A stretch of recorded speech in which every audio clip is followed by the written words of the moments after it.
Assalamualaikum warahmatullahi wabarakatuh. Kembali lagi bersama saya Taufik Nur Alif dalam video pembelajaran sejarah. Pada video kali ini saya akan menjelaskan mengenai materi masa praaksara yang ada di Indonesia. Materi ini itu sebenarnya adalah materi lanjutan dari materi sebelumnya, yaitu tentang konsep dasar sejarah dan cara berpikir sejarah. Sebelum kita membahas apa saja tentang masa praaksara yang ada di Indonesia, tujuan pembelajaran pada video pembelajaran kali ini, yang pertama, kalian itu nantinya mampu menganalisis hasil-hasil kebudayaan masyarakat praaksara yang ada di Indonesia. Lalu, kalian juga harus bisa menyajikan informasi mengenai hasil-hasil budaya masyarakat Indonesia. Sebelum lanjut, saya ingin menjelaskan konsep yang sebenarnya masih selalu keliru baik di pikiran siswa.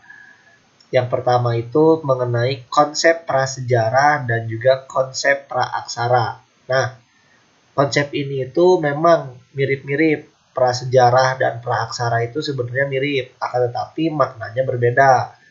Kalau prasejarah itu adalah di mana sebuah masa sebelum ada yang namanya manusia.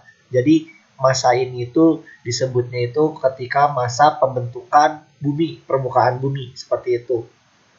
Lalu masa yang akan kita bahas sekarang itu mengenai masa praaksara, di mana ini adalah suatu masa di mana sudah adanya manusia, akan tetapi manusia tersebut belum mengenal yang namanya tulisan, seperti itu. Lalu masa praaksara di Indonesia dibagi menjadi 5 zaman. Zaman yang pertama itu disebut masa Paleolitikum, atau disebut juga sebagai masa batu tua. Masa yang kedua disebut juga masa Mesozoikum, atau disebut batu tengah. Yang ketiga, masa Neozoikum, yang berarti masa batu muda. Yang keempat, masa Megalitikum, disebut juga sebagai zaman batu besar. Dan yang terakhir, masa perundagian, atau disebut juga masa logam. Kita mulai bahas dari zaman yang pertama, yaitu masa Paleolitikum. Masa Paleolitikum itu masyarakat manusia purba, manusia praaksaranya itu hidup masih nomaden. Maksudnya nomaden ini berpindah-pindah dari satu tempat ke tempat yang lainnya. Alasannya kenapa? Alasannya karena masyarakat praaksara pada saat itu masih belum bisa menciptakan yang namanya makanan, atau belum bisa memproduksi makanannya sendiri. Jadi hidupnya masih bergantung dengan alam.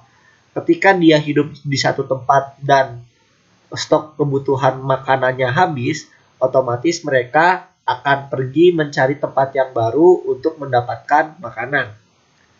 Yang kedua, sebagian besar hasil-hasil kebudayaannya masih berasal dari batu, dan bentuk batuannya pun masih tergolong kasar. Bisa dilihat dari gambar yang ada di samping.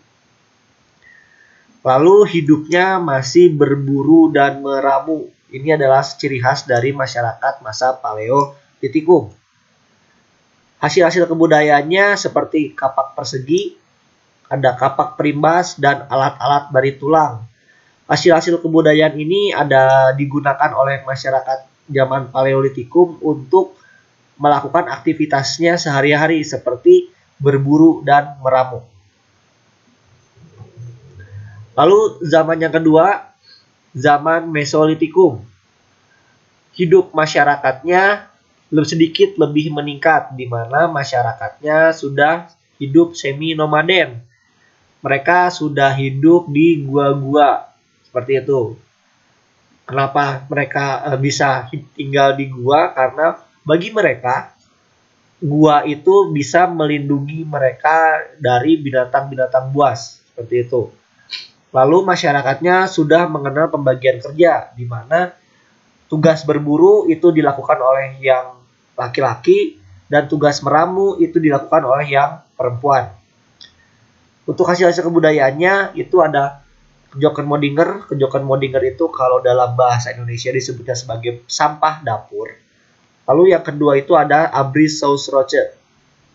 Abrissosroche itu adalah lukisan-lukisan yang sering kita lihat di dalam gua. Bisa itu lukisan tangan atau lukisan-lukisan binatang seperti itu. Masa yang ketiga itu adalah masa Neolitikum. Masa ini itu disebut sebagai sebuah revolusi kebudayaan masa Praksara. Kenapa? Karena di masa ini hidup masyarakatnya yang semula masih nomaden berpindah-pindah, di masa Neolitikum masyarakatnya sudah bisa hidup menetap. Mereka membangun yang namanya desa-desa kecil seperti itu. Lalu masyarakatnya sudah bisa memproduksi makanannya sendiri dengan apa? Dengan cara bercocok tanam. Nah, mereka itu bercocok tanam untuk membuka lahannya. Mereka membuka lahan dengan cara slash and burn. Slash itu mereka menebang hutan, menebang pohon-pohon, lalu membakarnya agar nanti hasil tanahnya bisa digunakan untuk menanam. Akan tetapi karena biasanya dengan cara slash and burn ini kualitas tanahnya tidak cukup baik, nanti ketika tanahnya sudah tidak produktif lagi, mereka mencari tempat yang baru untuk melakukan slash and burn, membuka lahan-lahan yang baru seperti itu. Lalu mereka mengenal sistem sosial di mana di zaman Neolitikum beberapa kelompok masyarakat praaksaranya sudah memiliki yang namanya kepala suku. Seperti itu. Jadi pemilihan kepala suku itu didasarkan dari orang-orang yang memiliki kekuatan dan juga orang-orang yang memiliki kekuatan. Seperti itu. Jadi sering kita lihat yang kuat yang berkarya, yang kuat yang berjasa, yang kuat yang bakal nanti jadi pemimpin. Seperti itu. Itu sudah diketahui oleh masyarakat Neolitikum. Seperti itu. Lalu hasil-hasil kebudayaannya ada kapak lonjong, lalu ada beliung persegi, lalu juga ada mata panah. Nah, bisa dilihat di samping ini saya cantumkan hasil-hasil kebudayaan dari zaman Neolitikum karena mereka hidupnya sudah mulai bercocok tanam. Batu-batu yang dipakai juga bentuknya sudah lebih halus daripada kedua zaman sebelumnya karena digunakan untuk bercocok tanam. Lalu selanjutnya masa yang keempat yaitu masa Megalitikum. Masyarakat zaman Megalitikum mereka hidupnya tidak jauh berbeda dari masa sebelumnya yaitu masa Neolitikum. Akan tetapi perbedaan dengan masa Megalitikum di mana masyarakat zaman Megalitikum sudah mengenal sebuah sistem kepercayaan meskipun sistem kepercayaannya masih sangat sederhana yaitu animisme dan dinamisme.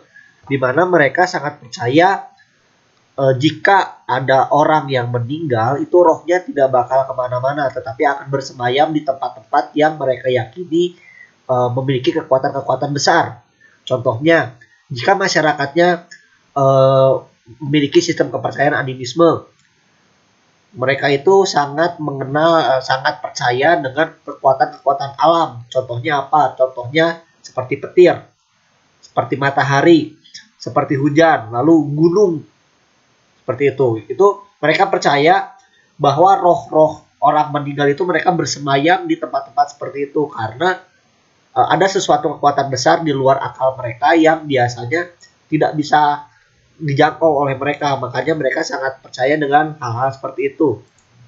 Lalu dinamisme. Kalau dinamisme ini lebih ke benda. Jadi beberapa benda dianggap memiliki roh. Contohnya apa? Contohnya seperti keris. Contohnya seperti benda-benda pusaka, seperti cincin, seperti kalung. Itu masyarakat zaman Megalitikum sudah mengenal sistem kepercayaan yang sangat sederhana seperti itu. Karena bagi mereka, orang yang sudah meninggal itu rohnya tidak pergi kemana-mana selama raganya itu tidak hancur atau tidak hilang. Seperti itu. Lalu hasil kebudayaan dari zaman Megalitikum itu kebanyakan dari batu-batu yang berukuran besar. Karena apa? Karena ini mendukung dari kepercayaan mereka, kepercayaan terhadap animisme dan dinamismenya, seperti itu. Contohnya apa? Contohnya ini adalah kubur batu, lalu yang ini dolmen, meja batu, lalu yang ini adalah menhir, sebuah batu yang menjulang sangat tinggi, biasanya digunakan sebagai bentuk dari upacara adat mereka. Dan yang terakhir ini adalah punden berundak. Punden berundak ini adalah salah satu bentuk yang sangat mendunia.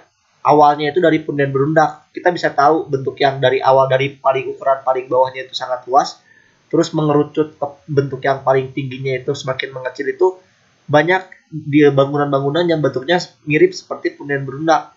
Kita ambil contoh di Indonesia, Candi Borobudur, itu bentuk-bentuknya berundak-undak dari yang lapisan paling bawah sampai lapisan paling atas.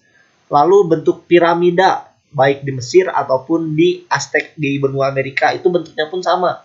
Jadi semakin ke atas itu semakin kecil, seperti itu. Dan masa selanjutnya itu adalah masa perundagian, masa logam. Kenapa disebut masa perundagian? Karena masyarakatnya sudah mampu membuat, atau enggak, perundagian itu berasal dari kata pertukangan. Jadi sudah mampu membuat alat-alat yang berasal dari logam. Nah, di zaman perundagian masyarakatnya sudah mampu mendapatkan suatu alat yang lebih keras daripada batu yang bisa dijadikan sebagai alat sehari-hari mereka. Seperti itu, baik untuk senjata ataupun alat-alat yang memenuhi pekerjaannya, seperti misalkan cangkul, mereka sudah membuat dari bahan logam, tidak lagi dari batu, seperti itu. Lalu di masa perundagian, sistem masyarakatnya mereka sudah mengenal sistem barter, sistem bertukar barang, seperti itu. Lalu logam sudah menggantikan batu sebagai alat kehidupan sehari-hari. Contohnya apa? Contohnya ada moko, ada neraca, ada kapak coron, dan ada cincin perunggu, seperti itu. Mungkin sekian pembahasan materi tentang masa praksara yang ada di Indonesia. Kurang lebihnya saya mohon maaf. Jangan lupa di like, komen, dan subscribe. Dan jangan lupa tonton video-video pembelajaran sejarah yang lainnya. Wassalamualaikum warahmatullahi wabarakatuh.